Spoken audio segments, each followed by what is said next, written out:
અમારા વિસ્તારમાં શિક્ષકો મૂકી આપવાના છો તમે? અમારા વિસ્તારમાં જે આધાર કાર્ડના કેન્દ્રો નથી ચાલતા, રેશન કાર્ડના સર્વર નથી ચાલતું, આયુષ્માન કાર્ડ નથી ચાલતા, તમે અમને બનાવી આપવાના હોય તો બોલો.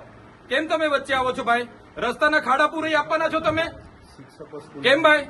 પોલીસ અધિકારી કાયદો વ્યવસ્થા જાળવે ભાઈ. બરાબર છે, અમે તમારી આ વર્દીનો રિસ્પેક્ટ કરીએ છીએ. એનો મતલબ એવું નથી કે તમારાથી ડરીએ છીએ. તમે હોય કે અમારા જેવા ચૂંટાયેલા પ્રતિનિધિ હોય, પ્રજાના આપણે નોકર છે. એ બધાએ ભૂલવું નહીં જોઈએ. સાહેબગીરી બંધ કરી દેજો. બરાબર, નોકરું કરવું હોય તો હરકા કરો બધા. અમે પણ પ્રજાના નોકર છે, અમને પણ પ્રજાના ટેક્સથી પૈસા મળે છે. ને આ કલેક્ટર કચેરી કોઈના બાપની જાગીર નથી ભાઈ. આ પ્રજાની સેવા માટેની ઓફિસ છે. કેમ આવા દેવામાં નથી આવતા અમને? આટલો મોટો ભ્રષ્ટાચાર થયો છે, કઈ નિરાકરણ આવ્યું છે? અહીંયા ધરણા પર બેઠા હતા બોર્ડની નીચે, શું થયું? આટલી બધી નુકસાની થઈ છે ખેડૂતોની, કોણ સર્વે કરવા આવ્યું છે? કોઈ આવ્યું છે સર્વે કરવા?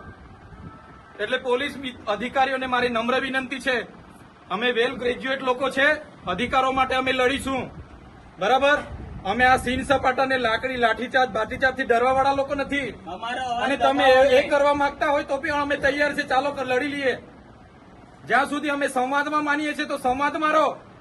જે દિવસે સંવિધાન અમે સાઈડ પર મૂકીશું, સંવાદ સાઈડ પર મૂકીશું, આરપારની લડાઈ થશે. આ તમને કહી દીધું.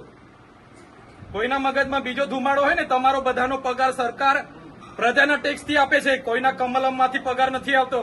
કેમ ભાઈ સભ્ય નોંધણી અધિકારીઓ કરે છે? કોણે કીધું? કોઈ કયો પરિપત્ર છે? બતાવો અમને.